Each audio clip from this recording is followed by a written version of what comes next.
Salut à toi, j'espère que tu vas bien et que tu as le fuego. Donc dans cette vidéo, on va vraiment voir pourquoi ton site ne convertit pas, pourquoi tu as des visites mais tu ne fais pas de vente. Mais avant de commencer cette vidéo, comme d'habitude, tu peux gagner un coaching gratuit. Donc c'est très simple, tu as juste à t'abonner à la chaîne YouTube, à commenter cette vidéo et à la liker. Et je ferai le tirage au sort tous les dimanches soirs à 21h15. Ok, donc tout d'abord, imaginons que tu aies du trafic sur ta boutique Shopify mais que tu ne fasses pas de vente.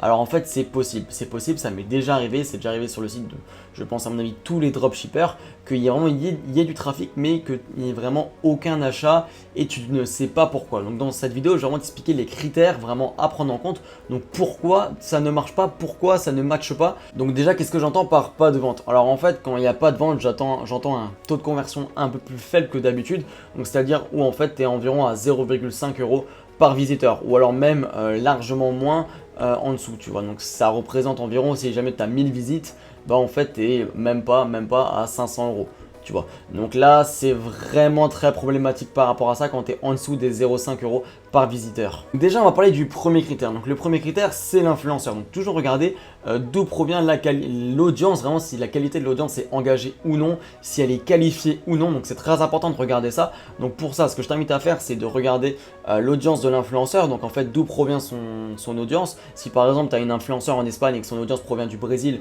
et que tu auras 1000 personnes du Brésil qui viennent sur ton site en Espagne, bah c'est normal que du coup par derrière tu pourras pas faire de vente parce que ton site est en euros.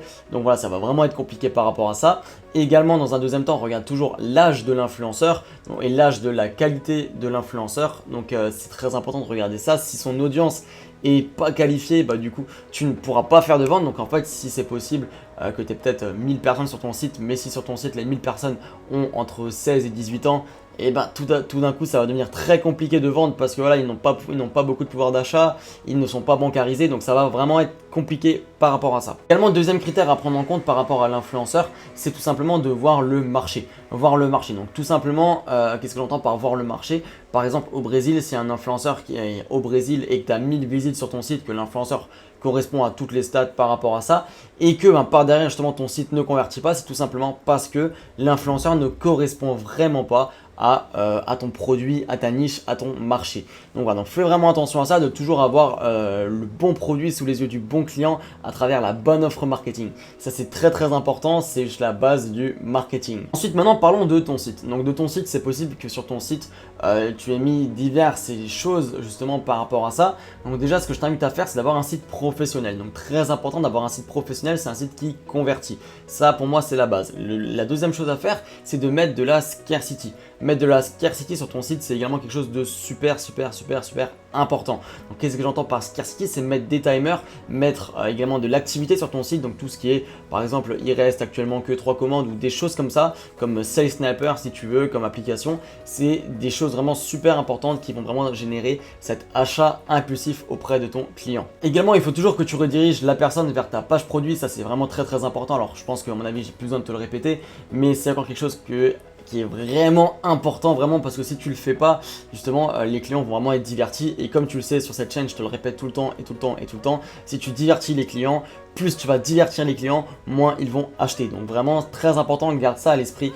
Plus tu vas divertir les clients, moins ils vont acheter. Et c'est quelque chose de tout à fait vrai. Donc en fait, si par exemple sur ton site tu vas mettre différentes couleurs, différentes variantes, différents produits à proposer directement à ton client, ton produit va hésiter et ne va pas acheter. Donc moi ce que je te conseille vraiment par rapport à ça, c'est de faire du monoproduit avec une seule variante. Comme ça tu ne divertiras pas ton client et ton client aura juste une seule option, c'est acheter. Également concernant ta page produit, ce qui est très important de faire, c'est une page produit vraiment active. Donc vraiment une page produit active et pas passive. Qu'est-ce que j'entends par page produit active? C'est tout ce qui est GIF, photo, photo professionnelle, donc photo branding, tout ça c'est très important de le mettre un bon code couleur par rapport à ça, mettre des avis clients également, ça va toujours augmenter ton taux de conversion, donc minimum 100 avis clients par rapport à ta boutique, ça va vraiment être super important et tu verras que ton taux de conversion va déjà largement augmenter. Encore dans un dernier temps par rapport à ton site, ce qu'il faut que tu mettes, c'est toujours les pages de mention légale, ça j'ai plus besoin de te le répéter, mais également les pages, tout ce qui est page avis client, page notre histoire, page suivre mon colis, ça augmente toujours la social proof de ton site et ça c'est toujours encore un petit détail qui peut toujours augmenter ton taux de conversion.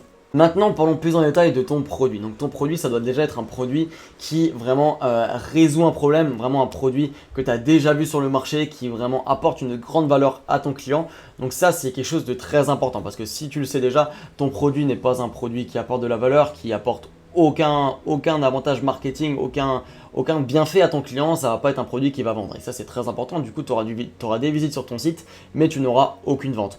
Donc ça, c'est vraiment bien important de le garder à l'esprit, d'avoir toujours un bon produit par rapport à ça. Donc je t'avais fait une vidéo justement sur comment trouver tes meilleurs produits en marketing d'influence. Je t'invite à aller la voir. Également, par rapport à ton produit, il y a le prix. Également, le prix peut être vraiment trop élevé par rapport à ton marché. Donc fais toujours attention, regarde vraiment toujours le salaire moyen du marché dans lequel tu vends, c'est très important. Par exemple, si tu vas au Brésil et que tu commercialises un produit à 80 euros, ça va être vraiment compliqué. Vraiment, je te l'avoue, ça va vraiment être compliqué par rapport à ça. Donc regarde toujours le marché par rapport au pouvoir d'achat qu'ils ont, par rapport à ton produit, et vraiment price en fonction de ça. Moi, ce que je fais tout le temps par rapport au marché européen et les marchés latinos, c'est que je prends toujours environ 5 euros moins cher pour vraiment commercialiser vraiment comme il faut le produit là-bas. Tu vois, donc ça c'est très important, je t'invite à faire pareil également. Donc regarde toujours en fonction du prix de ton produit et le prix de tes concurrents également à combien le vendent, et ne pas surpricer ton produit. Ça peut vraiment être très important parce que sinon du coup tu auras moins de commandes, tu auras moins de ventes et par conséquent tu feras moins de chiffres. Maintenant, concernant ton checkout et les moyens de paiement, ça c'est très important également, ça peut toujours avoir un problème et un aspect négatif par rapport à ça. Donc par exemple, je reprends souvent l'exemple du Brésil, mais c'est également un fait. Par exemple, si au Brésil tu vends avec Stripe, ça va être compliqué, tu auras moins de ventes que d'habitude parce qu'en fait il faut utiliser les bonnes plateformes de paiement. Donc au Brésil, c'est quoi? C'est Boleto Bancario, c'est très important d'utiliser ça. Stripe tu peux utiliser en Europe, mais je veux dire, il y a des marchés qui ont vraiment leur spécificité où les personnes payent vraiment avec des moyens précis. Également, regarde toujours par rapport à ton checkout si tu peux toujours optimiser ça. Par exemple, si tu n'utilises pas encore CheckoutX, je t'invite à l'utiliser. Le checkout Shopify est bien, mais l'achat impulsif du coup est plus réduit.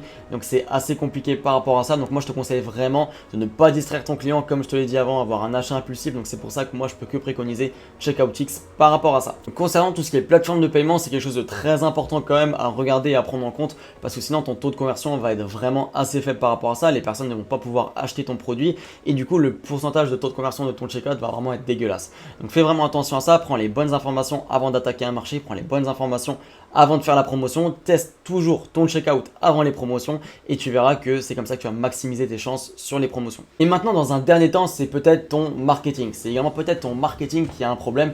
Donc qu'est-ce que j'entends par marketing? C'est tout simplement peut-être ton branding, tout simplement également ton offre marketing ou le code promo, ou peut-être justement ton offre marketing qui n'est pas en adéquation avec l'influenceur, avec ta marque, avec ton branding, avec ta boutique. Donc c'est assez important d'avoir ça, que ça soit tout sur la même ligne d'onde, c'est très important. Par exemple, si ton offre marketing, tu fais par exemple du moins 20% pendant 24 heures sans code promo, bah derrière c'est sûr que ça va moins convertir que du moins 60% pendant 24 heures sans code promo. Par ailleurs également, si tu fais du moins 40% sur ton produit déjà et que tu rajoutes un code promo de moins 30%, ça va pas convertir pareil, tu vois. Donc vraiment, moi je te conseille toujours de pas mettre de code promo, ça c'est vraiment mon gros conseil par rapport à ça. Ne pas mettre de code promo, faire du moins 60% pendant 24 heures et vraiment insister sur la scarcity, sur ton offre marketing, ça c'est vraiment très important. Également par rapport à ton marketing, ce qu'il faut absolument que tu mettes, c'est de brander tes photos. Brander tes photos, donc mettre ton logo, mettre un bon code couleur par rapport à ça, c'est vraiment ce que je te conseille pour vraiment marketer un maximum ton produit. Également, j'en ai pas parlé, mais c'est tout ce qui est faute d'orthographe, faute de français, enfin voilà, toutes ces fautes d'orthographe peuvent vraiment te causer beaucoup de tort sur ton site, parce que du coup ton site ne va pas paraître professionnel par rapport à ça et par conséquent tu ne vas pas convertir les potentiels clients en acheteurs. Donc ça c'est un peu dommage par rapport à ça, donc vraiment applique tout ce que je te dis juste maintenant. Donc voilà pour cette vidéo, j'espère que cette vidéo t'a encore apporté un maximum de valeur. Si c'est le cas, n'hésite pas à lâcher un like, à t'abonner à la chaîne YouTube et à commenter cette vidéo. Ça te permettra également de gagner un coaching gratuit avec moi-même. Et donc moi du coup sur ce, je te dis vraiment à la prochaine et expose tout comme d'habitude. Allez, ciao!